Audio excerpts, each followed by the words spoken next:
Sometime around 1884, in a narrow terraced house on a quiet street just south of the Thames, an elderly couple woke to the sound of church bells. Not an alarm, not a clock on the nightstand buzzing them awake. Just the slow, familiar tolling of the parish church a few streets over, the same bells they had listened to every morning for longer than either of them could properly remember. He stirred first that morning.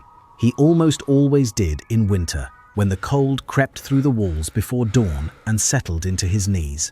But he did not get up right away. He lay still beneath the heavy quilted counterpane, listening to his wife breathing beside him, watching the thin winter light press through the lace curtains, feeling the cold floorboards waiting just beyond the edge of the bed. What nobody talks about when they describe Victorian life is how beautiful the ordinary parts were. We hear about the factories, the workhouses, the soot-blackened chimneys, and the children selling matches in the rain. And those things were real. But there were also homes like this one, where a man in his late 60s reached for his wool dressing gown at the foot of the bed, pulled it around his shoulders, and padded downstairs to start the fire before his wife came down. That was the beginning of everything. The fire. It was 1884, and there was no central heating, no thermostat on the wall, no radiator clicking to life in the corner. Warmth came from the kitchen range and the parlour grate, and both of them needed tending every single morning. He would kneel on the hearthrug, rake out the cold ashes from the night before, lay fresh kindling and a few lumps of coal, and coax the flame until it caught. The smell of coal smoke and the faint crackle of the fire spreading through the grate was the first real sound of the day inside that house. By the time she came down the stairs, tying her shawl at the shoulder, the kitchen would already be warming. The old iron kettle would be sitting on the range, just beginning to hiss. And this is where the morning truly began for both of them. Not with rushing, not with urgency, with tea. Tea in the 1880s was not what we think of when we grab a mug on our way out the door. It was a ritual, and it belonged to her. The water had to reach a proper boil. The pot had to be warmed first with a small pour of hot water, swirled and emptied before the loose leaves went in. Then the boiling water, then the wait. She would have known, without thinking, exactly how long to let it steep. 3 minutes, maybe 4. She had been making tea this way for 40 years. He would sit at the small kitchen table, still in his housecoat, reading yesterday's newspaper by the light of the window. The morning paper had not yet arrived. That would come later, carried to the door by a boy who made the rounds before 8 o'clock. For now, there was just the quiet between them, the ticking of the mantel clock in the next room, the kettle settling on the range, the soft clink of a teaspoon against the rim of a china cup as she set his tea in front of him, exactly the way he liked it. Breakfast for a couple like this, comfortably middle class but not wealthy, would have been simple and warm. Toast with butter and marmalade. Perhaps a soft-boiled egg in a little porcelain egg cup. On some mornings, kedgeree, a gently spiced dish of rice and smoked fish brought to England from colonial India that had become a favourite on British breakfast tables. And always, always, more tea. They ate slowly, sitting across from one another at that small table. There was no reason not to. There is a reason this kind of morning still resonates with people, even now, over 100 years later. It was not about luxury. They were not rich. They probably had a single maid who came in during the day to help with cleaning and cooking, or perhaps just a charwoman who visited a few mornings a week. They were ordinary people, but they had built a life together around these small, repeated acts of care.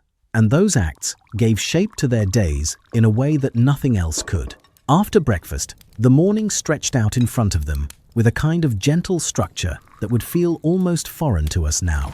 She would move to the morning room, the small sitting room at the front of the house that caught the best light. This was where she did her correspondence. In the 1880s, letter writing was not a chore, it was a craft, and for many women, it was the primary work of the morning. She would sit at a small writing desk with a supply of heavy cream-colored paper, a pen, an inkwell, and a sheet of blotting paper. She wrote to her sister in Bath. She wrote to her married daughter in Highgate. She wrote to a friend she had known since girlhood, now living somewhere along the south coast. Each letter was folded carefully, sealed with colored wax, and addressed in her best hand. He had his own morning work. Sometimes it was a short walk to the newsagent or down to the high street to collect something from the chemist. Other mornings, he sat in the parlor with a pen and a small leather-bound account book, recording the household expenses in his careful, square handwriting. Men in their 60s and 70s did not retire the way we think of it now. Many still worked in some capacity, doing light trade, keeping accounts for a local business, or consulting with younger men who needed advice. But even those who no longer worked kept up the habit of a morning walk. It was expected. It was good for the constitution. And the streets he walked through on those mornings were nothing like silence. Victorian London, even on a quiet residential road, was full of sound. First, every morning came the chimney sweeps, calling out as they moved from house to house. Then the dustman, ringing his bell and crying as he arrived to collect the ashes. Then the milkmaids, carrying heavy wooden yokes over their shoulders, stopping at each house to hook a metal can onto a piece of string and lower it through the iron railings down to the basement kitchen, calling out in a long musical note as they went.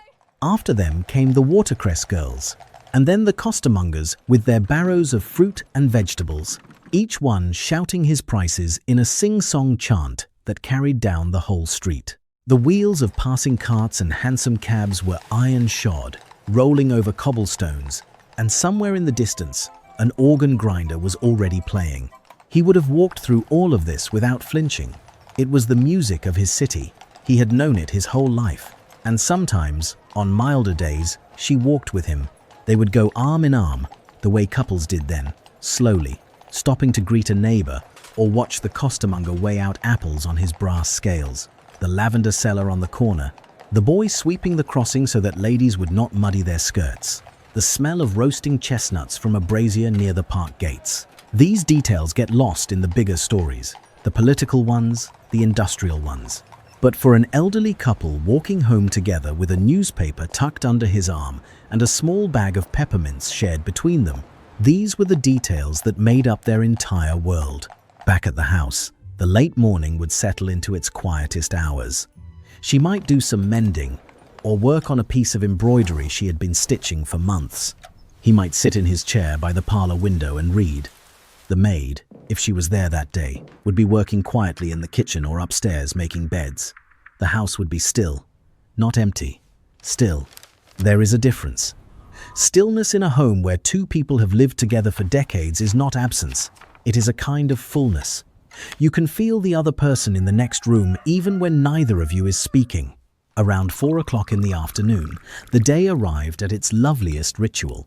Afternoon tea had only been a formal tradition for about 40 years by then, started in the 1840s by the Duchess of Bedford, who found herself hungry during the long stretch between a midday lunch and a dinner that was not served until 8 or 9 in the evening.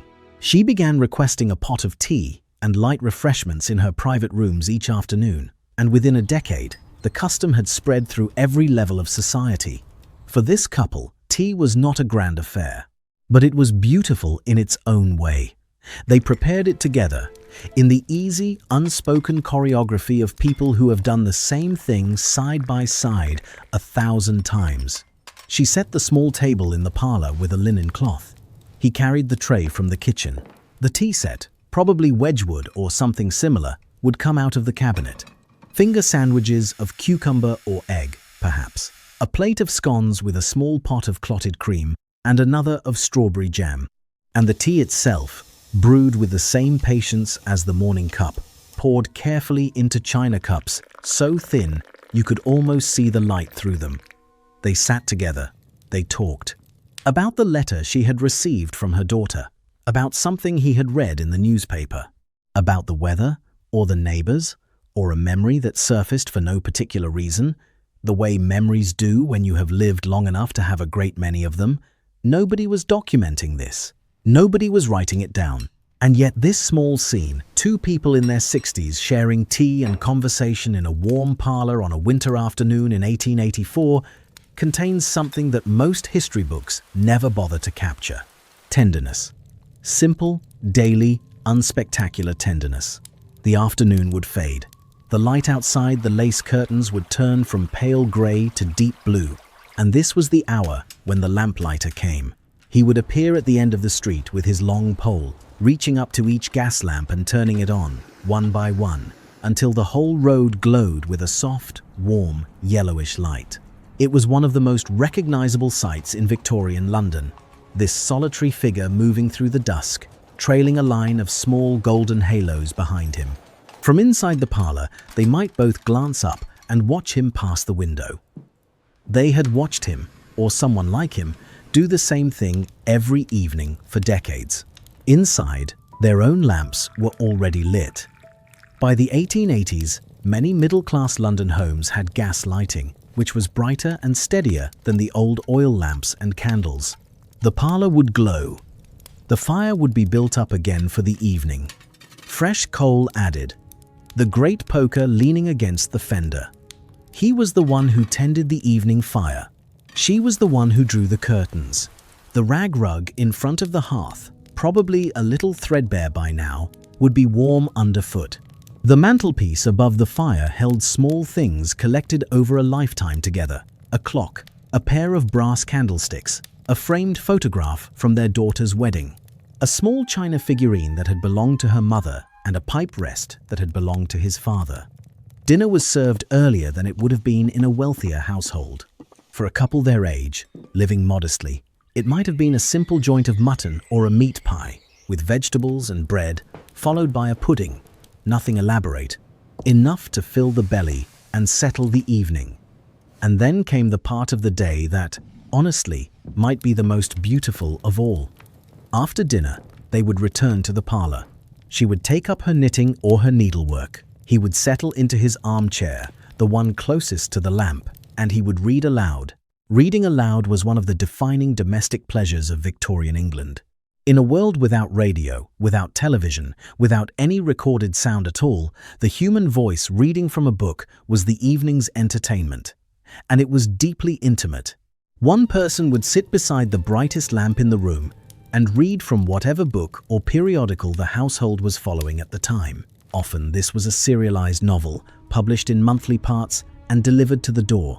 Charles Dickens was the most popular author of the age, and his stories were written specifically to be read aloud, with punctuation designed to guide the reader's pauses and rhythms. Picture this: the fire crackling low, the gas lamp casting a steady circle of warm light across the page, her needles clicking softly as she works.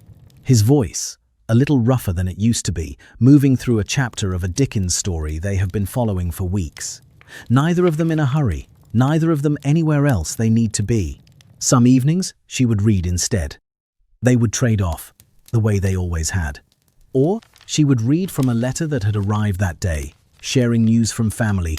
Other nights, they might simply sit together without reading at all, watching the fire, talking in the kind of shorthand that only people who have been married for 40 years understand half sentences. Shared glances. A single word that carries the weight of an entire conversation. The evening would not last long. By 9 or 10 o'clock, the house would begin its slow ritual of closing down.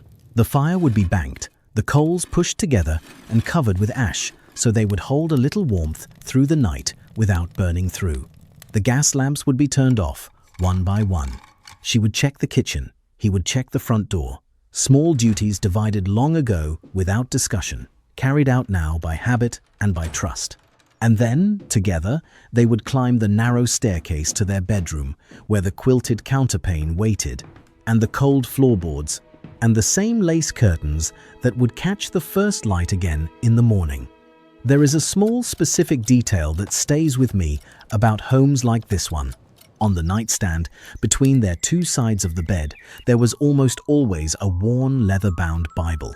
Not necessarily because they were deeply religious, though many were, but because it was the book they had received as a wedding gift decades earlier, and it had traveled with them through every house, every season, every year of their life together. It sat on that nightstand, the way a compass sits on a ship, quietly, pointing somewhere steady. They did not have much by modern standards. They had no telephone, no electricity, in most cases. No plumbing beyond the basics. Their world was small, bounded by a few familiar streets, a few familiar faces, a few familiar rituals, repeated day after day. But they had something else. A kind of presence with each other that we have almost entirely lost. They did not spend their evenings in separate rooms looking at separate screens. They shared the same lamplight. They breathed the same coal-warmed air. They listened to each other's voices, reading stories aloud in a quiet parlour while the city murmured outside the window and the fire turned slowly to embers. That was a single day. Just one ordinary day in the life of two people who had grown old together in a city that was loud and smoky and sometimes harsh.